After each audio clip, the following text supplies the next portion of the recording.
नमस्कार, बहुत स्वागत है आप सभी का। मैं हूं आपके साथ लोकेंद्र त्यागी। देश भर में धूमधाम से दीपावली का पर्व मनाया गया। पाबंदियों के बावजूद जमकर आतिशबाजी हुई, जिसका नतीजा ये रहा कि दिवाली के बाद मध्य प्रदेश और छत्तीसगढ़ की आबो हवा भी खराब हो गई।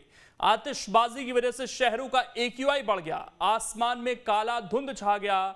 सबसे पहले एक रिपोर्ट आपको दिखाते हैं और बताते हैं कि आखिरकार दिवाली से पहले और दिवाली के बाद मध्य प्रदेश और छत्तीसगढ़ के प्रमुख शहरों में किस तरह का वातावरण देखा गया।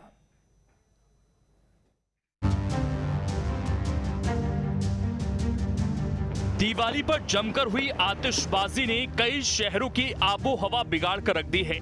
हालात ऐसे हैं कि AQI लेवल सामान्य से कई गुना ज्यादा खराब हो चुका है और इसका असर मध्य प्रदेश और छत्तीसगढ़ के कई शहरों में भी देखने को मिला है। शहरों के हालात बताने से पहले आपको एयर क्वालिटी इंडेक्स के बारे में बताते हैं। दरअसल PM 2.5 का स्तर 0 से 50 के स्तर पर अच्छा माना जाता है, वहीं 51 से 100 का स्तर संतोषजनक होता है। 101 से 200 का स्तर मध्यम श्रेणी में आता है। 201 से 300 के स्तर को खराब माना जाता है। 301 से 400 के स्तर को बेहद खराब माना जाता है। 401 से 5 के स्तर को खतरनाक श्रेणी में माना जाता है। दिवाली की रात हुई आतिशबाजी के बाद मध्य प्रदेश के कई शहरों में प्रदूषण का स्तर काफी बढ़ गया और महाकाल की नगरी उज्जैन में इसका सबसे ज्यादा प्रभाव देखने को मिला। कहीं न कहीं ये धार्मिक नगरी होने की वजह से लोगों की आस्था जुड़ी हुई थी, इसलिए आस्था में बह के उन्होंने थोड़ा ज़्यादा ही प्रदूषण किया है कल। लेकिन हमको आज के हिसाब से और आधुनिक युग के हिसाब से हमारी नगरी की पवित्रता बनाने के लिए हम सबकी जवाबदारी है और उसको हमको आम नागरिक को समझना पड़ेगी। इस बार भी दीपावली पे पिछले बार की तरह ही बहुत पोल्यूशन हुआ है। प्रदूषण बहुत ज़्यादा मात्रा में हुआ है, बहुत इसके रैंकिंग में बहुत ज़्यादा आई है। दीपावली बहुत बड़ा त्यौहार है हिंदुओं का, तो प्रदूषण तो होता है लेकिन त्यौहार मनाना तो पड़ेगा। अब बात छत्तीसगढ़ की करते हैं। छत्तीसगढ़ में भिलाई और राजधानी रायपुर में एयर क्वालिटी इंडेक्स में इजाफा हुआ। इस तरीके से जिम्मेदार हमें प्रशासन अपनी तरफ से समय समय पर गाइडलाइन भेजती है हमें कि इसे 2 घंटे, जैसे दिवाली के पटाखे फोड़ने का गाइडलाइन कलेक्टर महोदय की तरफ से आया था। ये सबसे अच्छा था कि 2 घंटे जो थे, अगर वो 2 घंटे ही रहते तो बहुत अच्छे थे, मगर वो शुरुआत मुझे लगता है शाम 4 बजे से हुई और सुबह 4 बजे तक मैंने पटाखों की आवाज़ सुनी है। और इनफैक्ट सच बोलूं तो ये हमारे द्वारा ही किया गया एक दुस्साहस है, जिसका परिणाम भी हमें आगे आज नहीं कल भुगतना ही होगा। कुल मिलाकर देखा जाए तो शहर में हुई आतिशबाजी के बाद प्रदूषण का स्तर कई जगहों पर काफी बढ़ गया। आलम यह है कि आसमान में काला धुआं कई जगह पर देखा गया। लोगों को सांस लेने में मुश्किल हो रही है। ऐसे में हमें कहीं न कहीं आस्था और आयोजनों में संतुलन बनाकर चलने की जरूरत है, क्योंकि जीवन रहेगा तभी हम त्योहार भी मना पाएंगे। Team news state. और इस वक्त पर्यावरणविद सुधींद्र मोहन शर्मा जी हमारे साथ जुड़ गए हैं, उनसे चर्चा करेंगे। सुधींद्र जी, बहुत बहुत स्वागत है आपका न्यूज स्टेट पर। सवाल यही सर कि हर साल हम बेहतरी की कोशिश करते हैं, इस बार तो एक प्लस पॉइंट ये भी रहा कि दिवाली पहले थी थोड़ी, तो अमूमन जब हम देखते हैं खासकर NCR की रीजन में, तो यहाँ तो उसी समय पराली जलने का समय भी होता है, तो एक स्मॉग जैसी स्थिति बन जाती है, तो वो इस बार कम से कम नहीं दिखी है। लेकिन फिर भी खराब स्थिति में या बहुत खराब स्थिति में ही ज़्यादातर मापा गया है। हमारी तमाम कोशिशों के बावजूद भी AQI कहाँ फेल हो गए हम? ये असल में देखिए एक चतुष्कोण है, जिस चतुष्कोण में एक होता है जो लॉ मेकिंग एजेंसीज हैं या डिसाइडिंग एजेंसीज जो गाइडलाइंस जारी करती हैं, जो हमारे न्यायालय हैं, कोर्ट्स हैं या जुडिशियल मजिस्ट्रेट्स हैं, वो गाइडलाइंस जारी करते हैं। दूसरा होता है लॉ एनफोर्समेंट ऑफिसर्स जो फील्ड पे इसको एनफोर्स कराते हैं गाइडलाइंस को। और तीसरे होते हैं हम लोग स्वयं, आम लोग, जो हम इन गाइडलाइंस को फॉलो करें या ना करें वो हमारे विवेक पे निर्भर करता है। और चौथा कोण जो है वो है पटाखों के मैन्युफैक्चरर्स, यानी उनको बनाने वाले। बनाने वालों के ऊपर भी गाइडलाइंस है, बनाने वालों के ऊपर भी लॉ एनफोर्समेंट एजेंसीज हैं जो कि ये नापते हैं और टेस्ट करते हैं बाकायदा कि उनमें जो आवाज़ का स्तर है, जो उनमें पार्टिकल्स का स्तर है, जो उसमें बारूद का माप है, वो निश्चित गाइडलाइंस के अनुरूप है या नहीं। इस सब में हम यहाँ पर फेल हो जाते हैं मेरे ख्याल से, कि जो लॉ एनफोर्समेंट एजेंसीज हैं वो थोड़ा रिलैक्स हो जाती हैं इसमें। और चौथा फिर जो तीसरा कौन जो है हमारा अपना खुद का, तो हम लोगों का उल्लास इतना ज़्यादा होता है, हम लोगों को जो अपने आनंद को एक्सप्रेस करने का जो तरीका, आनंद को व्यक्त करने का तरीका है, वो यही समझ में आता है कि शायद हम पटाखे फोड़ें। इसमें जो लॉ एनफोर्समेंट एजेंसीज हैं उनको भी अपना रोल समझना पड़ेगा कि वो एनफोर्समेंट सही तरीके से हो। इतनी जगहों पर पटाखे बाज़ारों में चलते रहते हैं, रेसिडेंशियल लोकेलिटीज़ में चलते रहते हैं। आप अगर 100 पे भी फ़ोन करें, तो कोई रिस्पॉन्स बहुत देर से आता है और हम समझ सकते हैं कि उनकी जी। भी ज़िम्मेदारियाँ बहुत ज़्यादा हैं, उनकी व्यस्तताएँ बहुत ज़्यादा हैं। लेकिन हम फ़ेल यहीं पर होते हैं शायद कि हमारी ज़िम्मेदारियों को हम खुद नागरिक नहीं समझ पाते हैं। जो चौथा कोण है, जो मैन्युफैक्चरर्स हैं, वो निश्चित रूप से मार्केट की डिमांड पर जाते हैं और मार्केट की डिमांड को कैप्चर करने के लिए उसके अनुरूप अपने पटाखों में बारूद का इस्तेमाल करते हैं और वो तय मात्रा से ज़्यादा होता है। उसी तरह से जो पायरोटेक्निक्स वाले हैं, जिसमें जो आवाज़ का स्तर है वो 125 डेसिबल से ज़्यादा नहीं होना चाहिए, लेकिन वो मार्केट की डिमांड को देखते हुए अपने पटाखों की ज़्यादा बिक्री को बढ़ाने के लिए वो उस बारूद का भी ज़्यादा इस्तेमाल करते हैं, जिससे आवाज़ ज़्यादा प्रोड्यूस होती है। तो ये मार्केट की रिस्पॉन्स है जो प्रोड्यूसर्स प्रोड्यूस कर रहे हैं और मार्केट को भी अपने आप को संयत करना होगा और हमारे जो गाइडलाइन जिनको देते हैं, जो लोग देते हैं, उनको भी इस पर विचार करना होगा कि गाइडलाइंस किस तरह की बने। लॉ एनफोर्समेंट ऑफिसर्स को अपनी भूमिका को फिर से डिफाइन करना होगा कि हम किस तरह से लॉ एनफोर्स करें। लॉ एनफोर्समेंट किसी एक व्यक्ति का काम नहीं है मेरे ख्याल से और अवेयरनेस कैंपेन बहुत ज़्यादा ज़रूरी है। जैसा हम पर्यावरण के दूसरे क्षेत्रों में देखते हैं, जहाँ पे भारत ने आशातीत प्रगति की है, हमारा फॉरेस्ट कवर बढ़ रहा है, हमारे जल संसाधन बढ़ रहे हैं, तो क्यों नहीं हम वायु प्रदूषण पे रोक लगा सकते हैं। देखिए, इंदौर मेरा जो है क्लीनेस्ट शहर है, छठी बार लगातार हमने छक्का मारा है, हमने लगातार छठी बार इंदौर को क्लीनेस्ट सिटी का दर्जा दिलाया है। लेकिन उसके बाद भी अगर त्योहारों के मौसम में दिवाली की बात तो छोड़ दें आप, दिवाली पे तो हम प्रदूषण का स्तर नापते हैं दिवाली के अगले दिन, लेकिन दिवाली के 2 दिन पहले का अगर आप प्रदूषण का स्तर देखेंगे तो वो भी ज़्यादा था। वो 243 AQI था हमारे। ये सुदीप जी इंदौर हमने में। अपनी रिपोर्ट में भी दिखाया और इंदौर का आपने जिक्र किया, तो यहाँ पर जी। दिवाली के 2 दिन बाद थोड़ी सी स्थिति बेहतर हुई। 243 का आप जिक्र कर रहे थे, वो 205 पर आ गया। अब ये कैसे हुआ इंदौर में, क्या आपने ऐसा ऑब्जर्व किया? हालांकि हवा हम दीपावली को कई बार दोषी ठहरा देते हैं, लेकिन वो तो 23 तारीख को भी खराब थी। 23 तारीख को ये हुआ, देखिए, जो वाहनों की आवाजाही है वो दिवाली के समय खरीदारी के लिए बहुत ज़्यादा बढ़ जाती है। उसी तरह से जो साफ सफाई जो सड़कों पे होती है वो बढ़ती है, दुकानों के अंदर की धूल भी बाहर मार्केट में आ जाती है, वो बहुत ज़्यादा इम्पैक्ट करती है। और PM 2.5 जो बहुत बारीक कण है वो वो दुकानों की और घरों की साफ सफाई की वजह से दीवारों पे जो चिपके रहते हैं कण, उनकी साफ सफाई से, पेंट के जो कण हैं जो हवा में आ जाते हैं, उनके कारण ये 2.5 बढ़ जाता है दिवाली के 2 दिन पहले। और ये लगातार ट्रेंड हम देख रहे हैं। 2019 की जो प्री कोविड दीपावली थी, उस समय भी हमने देखा कि जो धनतेरस का समय है वो ज़्यादा प्रदूषणकारी होता है बजाय दीपावली के और दिवाली के अगले दिन के। एक और कारण जो इंदौर में रहा वो बड़ा इंटरेस्टिंग है, बड़ा रोचक है कि हमारा जो मैच था इंडिया पाकिस्तान का वो 23 तारीख को, उसकी वजह से 24 तारीख को काफ़ी पटाखे फूटे और 24 तारीख को भी हमारा AQI को बहुत बेहतर नहीं था 23 तारीख के पटाखों के कारण। तो वो भी एक फैक्टर है जो हम दूसरे सेलिब्रेशंस करते हैं उनकी वजह से, वो सामूहिक सेलिब्रेशंस करते हैं, क्योंकि इंदौर में राजवाड़ा एक बड़ी प्रोमिनेंट जगह है जहाँ पर लोग इकट्ठे होते हैं, अपने उल्लास की अभिव्यक्ति करते हैं। लेकिन उस उल्लास की अभिव्यक्ति इस तरह से हो, किस तरह से हो कि हमारा सांस लेना बचा रहे, हमारी हवा शुद्ध बनी रहे, वो हमको इंदौर के नागरिकों को ही ये डिसाइड करना होगा। इंदौर के क्या, पूरे भारत के नागरिकों को ये खुद सोचना होगा कि हमारा काम गाइडलाइन से बिल्कुल, यानी कि छोटी दीपावली जो भारत पाकिस्तान का आपने जिक्र किया वो ज़्यादा ज़बरदस्त इंदौर वासियों ने शायद बनाई दिवाली से भी ज़्यादा, इसलिए AQI वहाँ का 23 तारीख का ज़्यादा दिख रहा है। लेकिन मैं दुर्गेश आपके पास आ रहा हूँ, जबलपुर की भी बात करें तो यहाँ भी कोई स्थिति बहुत बेहतर है ऐसा नहीं है, लेकिन पिछले साल के मुकाबले इस साल कुछ आपको असर दिखा, कुछ लोगों में जागरूकता ज़्यादा दिखी या वही सूरत हाल था? क्योंकि अब तो शायद एक ट्रेंड भी हो गया है कि जहाँ पर मना करने की बात आती है, एक सोशल मीडिया पर ट्रेंड चला देते हैं कि दिवाली पर ही क्यों पटाखों की रोक, हम तो फोड़ेंगे। तो वैसे वाले भी लोग हैं जो जानबूझकर फोड़ते हैं। निश्चित तौर पर लोकेन, देखिए, सोच में परिवर्तन लाने की जरूरत है। और आपने कहा सूरत बदली, बिल्कुल नहीं बदली। जबलपुर में भी जो AQI स्तर है वो 225 पे क्रॉस हुआ है। निश्चित तौर पर ये बेहद खतरनाक लेवल पहुंच गया है। अगर मैं पिछले दिनों दिए गए निर्देशों की बात करूं तो NGT के द्वारा जब दिशा निर्देश जारी किए गए थे कि देश भर में आतिशबाजी को लेकर आदेश जारी हो, तो उसी के तहत जबलपुर के जिला प्रशासन ने भी दीपावली के दिन महज 2 घंटे आतिशबाजी चलाने के निर्देश दिए थे, जिसमें 8 बजे से लेकर रात को 10 बजे तक आतिशबाजी करने के निर्देश दिए थे। उसके बाद पूर्णतः प्रतिबंध लगा दिया गया, लेकिन ऐसा कहीं प्रतिबंध नजर नहीं आया। कल रात को 3 बजे 4 बजे तक आतिशबाजी की आवाज आती रही। और आप विश्वास नहीं करेंगे लोग, इस समय जब हम आपसे बातचीत कर रहे हैं तब भी मेरे कानों में बड़े बड़े बम और धमाकों की आवाज यहाँ पर सुनाई दे रही है। यानी कि पूरे शहर में दीपावली के दूसरे दिन भी लगातार आतिशबाजी का दौर जारी है। आसमान में अतरंगी आतिशबाजी नजर आती है, बड़े बड़े बम यहाँ पर फूटते हुए नजर आ रहे हैं, अभी तक सुनाई दे रहे हैं। तो निश्चित तौर पर देखिए, लोग नहीं बदल रहे हैं, या ये कहे कि बदलना नहीं चाहते। त्योहार को लेकर लोगों के बीच में जो सोच बनी हुई है, या जो लोग कहते हैं कि हम साल भर तो तमाम नियमों का पालन करते हैं, क्यों एक दिन के लिए तमाम प्रतिबंध लगाए दिए जाते हैं, लेकिन उस एक दिन में क्या स्थिति बनती है इस बात पर गौर कोई नहीं करता है। बिल्कुल। कल जो जितना धूल प्रदूषण हुआ उसकी वजह से आज बहुत सारे लोग बीमार नजर आए। अब मैं खुद भी इस चीज से इफेक्ट रहा हूँ।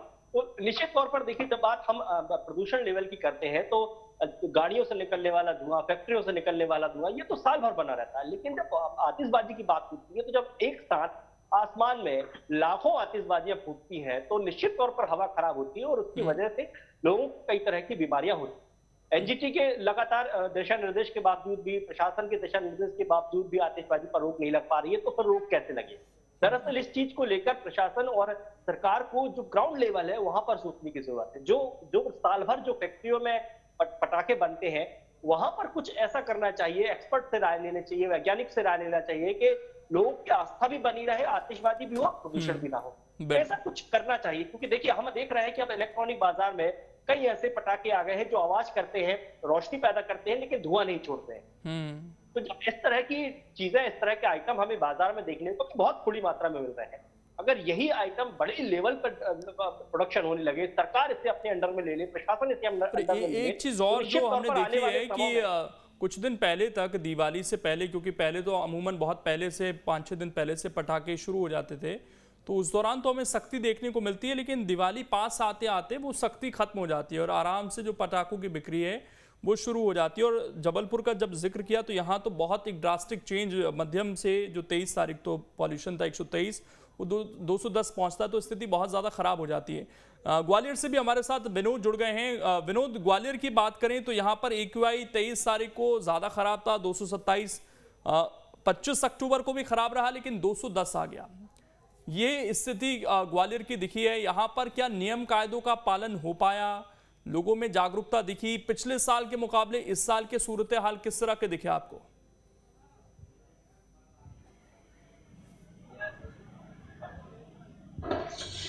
देखिए लोकेंद्र, अगर पिछले साल के मुकाबले इस साल की बात करें तो जो सरकारी आंकड़ा आया है पॉल्यूशन डिपार्टमेंट का, उसमें थोड़ा सा कम दिखाया है, लेकिन आसमान पर धुआं लगभग उतना ही नजर आया। कहीं ना कहीं देखिए, जो पॉल्यूशन कंट्रोल बोर्ड ने जो आंकड़े जारी किए हैं, वो आंकड़े हो सकता है अभी ठीक से उनको प्राप्त ना हो पाए हो, क्योंकि दीपावली का जो धुआं होता है आसमान में, वो सिर्फ एक दिन नहीं होता बल्कि 2 दिन तक रहता है। मेरे पीछे आप आवाज देख रहे हैं, ये पटाखों की, बिल्कुल धुआं उड़ता हुआ देख रहे हैं, ये अभी भी पटाखे चल रहे हैं। हैरानी की बात तो यह है कि ग्वालियर कलेक्टर ने ये आदेश जारी किया था कि इस बार दीपावली पर ग्वालियर शहर में आतिशबाजी चलाना प्रतिबंधित रहेगा, लेकिन आतिशबाजी खरीद सकते हैं लोग और खरीदने के बाद उसको शहर से बाहर चलाएं, ऐसा कलेक्टर ने अपने आदेश में लिखा था। बावजूद इसके कलेक्टर का आदेश ग्वालियर जिले में धुएं में उड़ गया। किसी ने उस आदेश को नहीं माना। लोगों ने इस त्योहार को भावनाओं से जुड़ा हुआ माना। लोगों ने इस त्योहार को कहीं ना कहीं भगवान राम की जो अयोध्या वापसी होती है उसको एक बड़े उत्सव में धमाकों से माना, जबकि इस त्योहार की जो वास्तविकता पहचान है वो दियों का त्योहार कहा जाता है।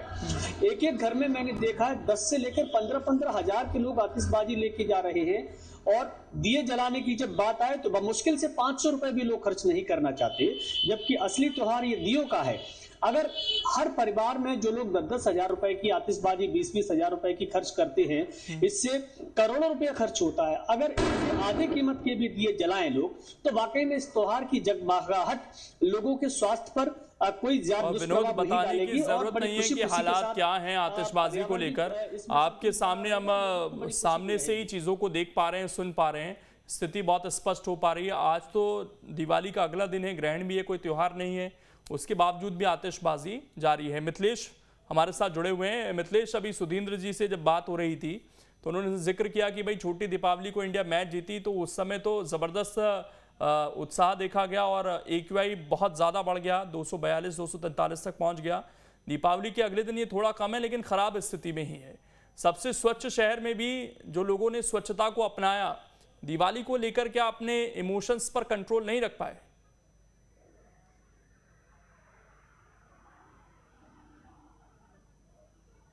आज बिल्कुल आपने सही कहा कि लोग ने अपने इमोशंस पे कंट्रोल नहीं रख पाए और उसका परिणाम भी अब सबके सामने है। और सिर्फ ये इंदौर की बात नहीं है, पूरे देश के हालात इस वक्त जो हैं, दीपावली के अगले दिन का, चाहे राजधानी दिल्ली हो, चाहे मध्य प्रदेश के तमाम ज़िले, हर जगह के हालात जो रिपोर्ट है वो सामने है। अब देखिए, महज 2-3 चीज़ बेसिक मैं आपको बताना चाहूँगा कि गाइडलाइन की बात की जाती है, नियम कानून की बात की जाती है।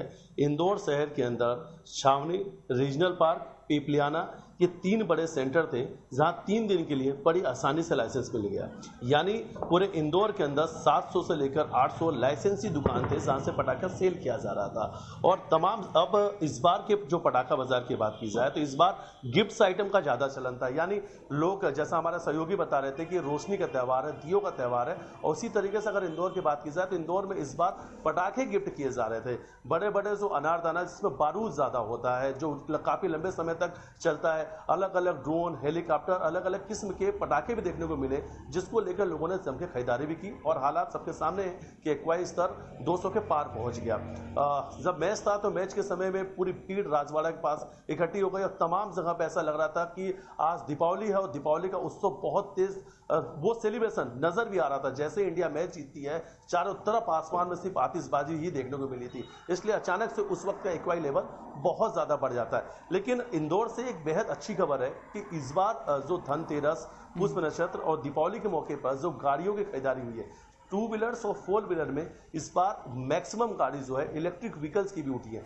जितना अच्छा रिस्पांस मिला है, ये जरूर कह सकते हैं कि आने वाले समय में लोगों की सोच बदलती हुई नजर आ रही है। लोग इलेक्ट्रिक गाड़ी के ऊपर अपने आप को शिफ्ट करते हुए नजर आ रहे हैं, तो पर्यावरण के लिहाज से ये बेहतर रहने वाला है। लेकिन जिस तरीके से दीपावली के जो रिजल्ट आए सामने, जागरूकता अभियान चलाना बेहद जरूरी हो जाता है। इंदौर शहर पिछले 1.5 साल से पर्यावरण के लिए कवायद कर रहा है, नए नए नवाचार पे इंदौर काम कर रहा है। खुद इंदौर के जो महापौर हैं, नवनिर्वाचित महापौर पुष्पमित्र भार्गव जो हैं, वो सबसे पहले महापौर बनने के बाद उन्होंने इलेक्ट्रिक व्हीकल्स गाड़ी चलाना शुरू किया, क्योंकि शहर के वो प्रथम नागरिक हैं। उनका कहना है, ये मैं मैसेज देना चाहता हूं कि अब लोग पेट्रोल और डीजल की गाड़ियों को बंद करें। उसी तरीके से हमारे प्रदेश के मुख्यमंत्री शिवराज सिंह चौहान लगातार पिछले कई सालों से वृक्षारोपण कार्यक्रम भी कर रहे हैं। लोगों से अपील कर रहे हैं कि वृक्षारोपण जरूर करें, हर दिन एक पौधा जरूर लगाएं। तो देखिए, मैसेज दिया जा रहा है, जागरूकता अभियान भी चलाया जा रहा है, लेकिन कानून और जो व्यवस्थाओं की बात मैं इस पर एक रिएक्शन ले लेता हूं सुधींद्र जी। आप तो बेहतर चीजों को समझ सकते हैं। जो लोगों का ये तर्क है कि भाई हम पूरे साल तो नहीं फोड़ते, एक दिन फोड़ते हैं, ये तर्क उनका कहां तक वाजिब है? और क्या एक दिन भी किसी की सेहत के साथ खिलवाड़ करना ठीक है, वाजिब है? और क्या पटाखे मेन सोर्स ऑफ पॉल्यूशन है प्रदेश के अंदर? क्योंकि ये एक बहस चलती रहती है कि नहीं, पटाखों से पॉल्यूशन नहीं होता है, बाकी चीजें उन पर काम नहीं होता, केवल पटाखों पर ही सारा ठीकरा फोड़ दिया जाता है। ये किसी एक दिन की बात इसलिए कही जाती है क्योंकि जिस दिन AQI लेवल बहुत ज़्यादा बढ़ता है, जिस दिन PM 2.5 की मात्रा बहुत ज़्यादा बढ़ती है, उस दिन हम लोग क्या सांस में ले रहे हैं, क्या हमारे फेफड़ों तक पहुंच रहा है और क्या हमारे रक्त प्रणाली तक पहुंच रहा है, इसकी जानकारी, इसका अंदाजा किसी को नहीं होता है। असल में ये बहुत घातक है। PM 2.5 की अगर मात्रा हमारी 200 से ऊपर है, इसका मतलब ये है कि तमाम बच्चे और बुजुर्ग जो जिनके फेफड़े बहुत नाजुक होते हैं, वो बहुत ही फाइन पार्टिकल्स जो हैं श्वास के साथ अंदर ले रहे हैं और वो उनकी ब्लड स्ट्रीम तक पहुंच सकता है और उनको हृदय रोगी बना सकता है, उनके फेफड़ों को हमेशा के लिए खराब कर सकता है। और ये मैं आपको बता दूं, केवल 1 या 2 दिन के एक्सपोजर से हो सकता है, बिकॉज ये बहुत फाइन पार्टिकल्स हैं जो आपके फेफड़े में अगर पहुंच गए या आपकी हृदय नलिका में पहुंच गए तो ये बहुत नुकसान आपको कर सकते हैं। PM 2.5 PM 10 जो है वो भी बड़े पार्टिकल्स भी अगर आपकी आंख में जाते हैं या नाक में जाते हैं तो आंख में लगातार आपके इचिंग होना या नाक बहते रहना, ये सब PM 10.0 के लक्षण हैं। और PM 10.0 उनके लिए और ज़्यादा घातक है जिनको ऑलरेडी हृदय या फेफड़े के रोग हैं। तो इसलिए ये हमको समझना बहुत ज़्यादा ज़रूरी है कि किसी एक दिन भी हमको इस बारे में कोई गुंजाइश नहीं छोड़नी है कि हमारे PM 2.5 और PM 10 लेवल जो हैं वो निश्चित मानक से बढ़ें। एक चीज़ और मैं आपको बता दूं कि जब हम बात करते हैं दिवाली के दूसरे दिन कम होने या ज़्यादा होने की, तो उसमें हमको 2 फैक्टर्स और कैलकुलेट करना होंगे। वो है विंड स्पीड और ह्यूमिडिटी। यहाँ पर ह्यूमिडिटी बढ़ी अचानक से इंदौर में दिवाली के दूसरे दिन और विंड स्पीड भी बढ़ी, उस वजह से हमारा जो AQI लेवल है वो कम दिख रहा है। अदरवाइज वो AQI लेवल अगर आप उसको अगर मॉडलिंग करें और उसको लेवल करें तो वो जाकर के 250 पे टिकेगा, अगर हम विंड स्पीड को उसमें से माइनस करते हैं तो ये बहुत ही घातक लेवल था। और वाकई में पटाखे इस बार बहुत ज़्यादा चलाए गए, एक जिसको हम कहते हैं रिवेंजफुल एटीट्यूड के साथ, क्योंकि हमने ये सुना ये टर्म इस बार कि कोविड के समय में 2 साल हम त्यौहार ठीक से नहीं मना पाए, तो इस बार हम ये जो फेस्टिविटीज़ थी या त्यौहार थे, ये त्यौहार विथ वेंजियस मतलब बदला लेने के हिसाब से हमने मनाए थे, खुशी मनाई। ये जो एटीट्यूड है इसको चेंज करने की जरूरत भी है। मैं एक रिएक्शन जल्दी से हमारे सहयोगियों से ले लेता हूँ। आपने तो खुद जिक्र किया दुर्गेश इस चीज़ का कि भाई तकलीफ हुई है, एक महसूस हो रही है चीज़ों की कि हाँ पॉल्यूशन है हमारे इर्द गिर्द। हॉस्पिटल में इसका कुछ असर दिखा? आपने अगर वहाँ रिपोर्ट किया हो कि भाई ओपीडी में क्या बदलाव दिखा जो मेन हॉस्पिटल्स हैं जबलपुर के? देखिए, निश्चित तौर पर ये जो पॉल्यूशन हुआ है उसकी वजह से लोगों को सांस लेने में तकलीफ हुई है, जो खराश गले में होती है वो तकलीफ हुई है। इसके साथ साथ जो सांस लेने में दिक्कत होती है, कफ जम जाता है, वो यहाँ पर देखने को मिली है। तो निश्चित तौर पर डॉक्टरों के पास भी आज संपर्क लोगों ने किया होगा, अस्पतालों में भी लोग गए होंगे, दवाइयां क्योंकि आज दीपावली का दूसरा दिन था, आज परमा का दिन भी कहलाता है, तो बहुत सारे जो संस्थान थे वो बंद रहते हैं। लेकिन तो फिर भी जो लोगों से जानकारी मिली है, मेडिकल स्टोर से लोगों ने ज्यादा दवाइयां आज खरीदी हैं, गले खरेश की, वायरल फीवर की, बाकी जो सांस लेने में तकलीफ होती है उन तमाम चीजों की। तो देखिए ये चीजें तो होनी ही थी, क्योंकि जिस तरीके से पोल्यूशन बढ़ता है, खासकर जो एक एज वाले लोग होते हैं, जो 60 पार होते हैं, या जिनको कहीं ना कहीं कोई बीमारी होती है सांस के संबंधित, तो उनके लिए तो ये पोल्यूशन जो है बेहद खतरनाक है, उनके लिए तो जानलेवा तक साबित होता है। तो निश्चित तौर पर इस तरह की जो हालात है वो तो हर साल ही हम देखते हैं और हर साल आगे भी देखते रहेंगे, अगर इस पर बेसिक तौर पर गौर नहीं किया गया। जो ग्राउंड लेवल है, जैसा कि मैंने कहा कि जो फैक्ट्रियां होती हैं जहां पर ये पटाखे बनाए जाते हैं, क्यों ना वहां पर भी एक्सपर्ट से सलाह लेके, वैज्ञानिकों से सलाह लेके कुछ ऐसे बिल्कुल सारी चीजें हो सकती हैं, अब करने की जरूरत है। और ग्रीन पटाखों का दौर है, अब तो बच्चे उनसे भी खुश हो जाते हैं, लेकिन एंड में आते आते दिवाली के दिन खासकर चीज़ें बिगड़ने लगती हैं। मिथिलेश हमारे साथ जुड़े हुए थे। मिथिलेश, मैं जिस चीज़ का जिक्र कर रहा था दुर्गेश से भी कि ओपीडी में कितनी ज़्यादा बढ़ोतरी देखने को मिली, किस तरह की प्रॉब्लम ज़्यादा लोग फेस कर रहे थे इस दिन? चलिए, मिथिलेश से संपर्क टूट गया हमारा। मैं एक बार सुधींद्र जी के पास वापस जाऊंगा। सुधींद्र जी, एक चीज़ और है यहाँ पर, हमारी जो सरकारों का रवैया है वो भी दिवाली के समय ज़्यादा सक्रिय दिखते हैं। क्या ये पूरे साल इस पर फोकस नहीं करना चाहिए? हालांकि मध्य प्रदेश के मुख्यमंत्री तो बहुत जागरूकता की बात करते हैं, पेड़ भी लगाते हैं, लेकिन क्या ये एक मुद्दा नहीं होना चाहिए कि AQI हमें पूरे साल भर अच्छा रखना है, कंट्रोल में रखना है? ये जब भी बढ़े तो उस पर बात होनी चाहिए, चर्चा होनी चाहिए। बिल्कुल बिल्कुल। ज़्यादातर समय AQI इंदौर का और उज्जैन का, भोपाल का बहुत अच्छा बना रहता है, ये हमारे लिए एक अच्छी खबर है। और स्पेशली ह्यूमिडिटी बढ़ने के साथ में बारिश के समय में AQI जो है आपको 80, 85 और 100 के आसपास लगातार मिलता है, जो कि हमको बहुत खुशनुमा लगता है और बहुत खुशनुमा शहर है हमारे। लेकिन दिवाली के समय और गर्मियों के समय जब ह्यूमिडिटी कम हो जाती है तब AQI लगातार बढ़ना हमारे लिए चिंताजनक है। और इसीलिए जो नेशनल लेवल इशू है, इस पर एक नेशनल लेवल हमको एक एक्शन लेना पड़ेगा कि जो पटाखा के निर्माता हैं उनको अवेयर करना पड़ेगा कि आप मार्केट की डिमांड पे बहुत ज़्यादा रिस्पॉन्ड ना करें, आप बिल्कुल इसको लिमिट्स में रखें। तो वो प्रोड्यूसर के लेवल पे ही अगर हम जो पायरोटेक्निक्स की लिमिट्स हैं उनमें रहेंगे, जो हमारी आवाज़ है वो भी कम रहेगी, हमारे फास्फोरस है वो भी कम होगा, लेड, कॉपर, जिंक भी कम होगा, तभी जाके इन पे कंट्रोल होगा। और फिर लोग लाके आतिशबाजी भी करें, उस पर भी रोक लगाना चाहिए। गाइडलाइंस ये होना चाहिए कि हम एक सामूहिक रूप से आतिशबाजी का कार्यक्रम शहर में या शहर के बाहर कहीं करें और उसको घर घर का इशू ना बनाएं, घर पे दिए लगाएं, घर पे अपने सजावट करें, सब करें। लेकिन पटाखे चलाने का काम सिर्फ प्रोफेशनल्स के पास होना चाहिए, कुछ स्पेशल प्रोफेशनल्स हो जो ऑथोराइज्ड हो गवर्नमेंट से। ये मेरे ख्याल से पॉलिसी में आना चाहिए कि हम किसी एक जगह पर संगठित रूप से उसको सेलिब्रेशन को एंजॉय करें, सेलिब्रेशन करें। घर घर में पटाखे चलाने से आपको अपने को ही नुकसान होगा, अपने बुजुर्गों को नुकसान होगा, बच्चों को बिल्कुल। लोग अगर नहीं मान रहे तो उन्हें हमें नया विकल्प देना होगा, ये बहुत शायद अब जरूरत है मार्केट में, इस चीज़ पर हमें ध्यान देना होगा। बहुत शुक्रिया आपका जुड़ने के लिए। लेकिन अंत में ये जानना आपके लिए बहुत ज़रूरी है कि ये जो पटाखे हैं ये आपकी सेहत पर क्या असर डालते हैं। इस रिपोर्ट में आप देखिए।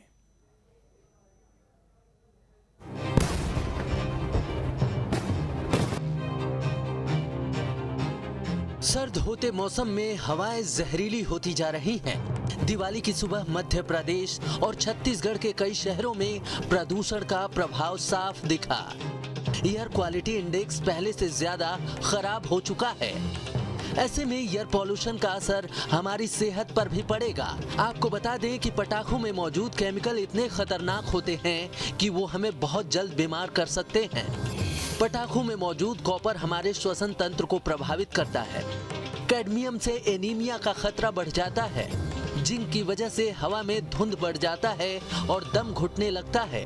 पटाखे में मौजूद लेड तंत्रिका तंत्र को नुकसान पहुंचाता है। हवा में मैग्नीशियम की मात्रा बढ़ने से बुखार आ सकता है। पटाखे में मौजूद सोडियम से जलन की स्थिति पैदा हो जाती है।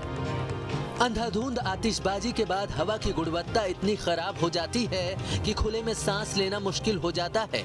लोगों को कई तरह की बीमारियां अपनी चपेट में लेने लग जाती हैं। आंखों में जलन और एलर्जी की समस्या बढ़ जाती है। पटाखों की वजह से सांस की नली में संक्रमण हो जाता है। सांस लेने में परेशानी हो सकती है। ब्रोंकाइटिस और अस्थमा का अटैक का खतरा बढ़ जाता है। नेबुलाइज और ऑक्सीजन देने की जरूरत पड़ सकती है। हृदय और बीपी के पुराने मरीजों की समस्या बढ़ सकती है। बीपी बढ़ने से धमनियों में ब्लॉकेज का खतरा रहता है। धमनियों में ब्लॉकेज से हार्ट अटैक और लकवा का खतरा हो सकता है। कुल मिलाकर कहा जाए तो त्योहार और उत्सव अपनी जगह है और हमारा जीवन अपनी जगह। ऐसे में हम अपनी लाइफ को लेकर सजग नहीं रहे और पर्यावरण के साथ अपने त्योहारों और उत्सवों के बीच संतुलन नहीं बना पाए तो ये हमारे लिए जानलेवा भी साबित हो सकता है। Deep news state.